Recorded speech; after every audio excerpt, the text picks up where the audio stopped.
بسم اللہ الرحمن الرحیم۔ السلام علیکم ورحمۃ اللہ وبرکاتہ۔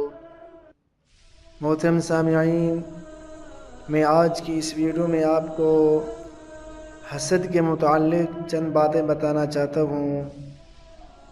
میرے دوستو، سرکار دو عالم صلی اللہ علیہ وسلم نے فرمایا، حسد سے بچو، بے شک حسد نیکیوں کو ایسے کھا جاتا ہے جیسے آگ لکڑی کو۔ حسد ایک زہر ہے جسے پیتے ہیں ہم اور توقع دشمنوں کے مرنے کی کرتے ہیں۔ میرے دوستو، حسد سے بعض کوے بن جاتے ہیں، یعنی کار آمد ناکارہ ہو جاتے ہیں۔ میرے دوستو، اگر تم خوش رہنا چاہتے ہو تو دوسروں کو خوش دیکھ کر جلا نہ کرو۔ حسد انسان کو یوں کھا جاتا ہے جیسے لوہے زنگ کو۔ میرے دوستو، حسد یہ نہیں کہ کوئی چیز میرے پاس کیوں نہیں، بلکہ حسد یہ ہے کہ کوئی چیز کسی دوسرے کے پاس کیوں ہے۔ اگر دل کا اطمینان چاہتے ہو تو حسد کی آگ میں جلنے سے پرہیز کرو۔ میرے دوستو، ایک بزرگ لکھتے ہیں، وہ کہتے ہیں کہ میں نے ایک حاسد کو دیکھا جو خارش زدہ کتے کی طرح اپنے زخموں کو خود ہی چاٹ رہا تھا۔ میرے دوستو، اس دنیا میں آدھے سے زیادہ لوگ صرف حسد کے باعث ہی دکھی ہیں۔ حسد تباہ کر دیتا ہے اور ہمیشہ غم عطا کرتا ہے۔ حریص اور حاسد کبھی چین نہیں پاتے۔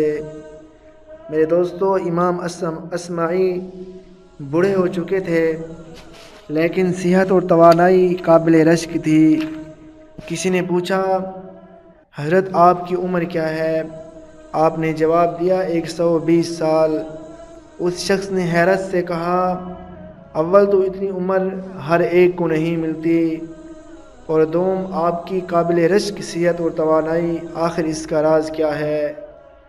تو آپ نے جواب دیا، اس کا کوئی راز نہیں، زندگی کی قاتل صرف ایک ہی چیز ہے، اور وہ ہے حسد، اور میں زندگی بھر حسد سے دور رہا ہوں۔ میرے دوستو، اگر تم دوسروں سے حسد کرتے ہو تو یہ تمہاری ناکام زندگی کی علامت ہے، لیکن اگر دوسرے تم پر حسد کر رہے ہیں تو تم ایک کامیاب زندگی گزار رہے ہو۔ میرے دوستو، حسد کبھی تعطیل کا دن نہیں مناتی۔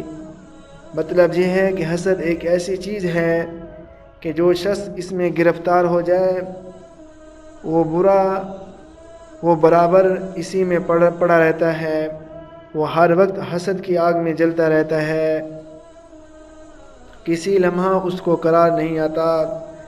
میرے دوستو، کتنی بڑی چیز ہے حسد، مگر کتنے زیادہ لوگ اس میں مبتلا رہتے ہیں۔ شاید دنیا میں سب سے زیادہ جو بیماری پائی جاتی ہے وہ حسد ہی ہے۔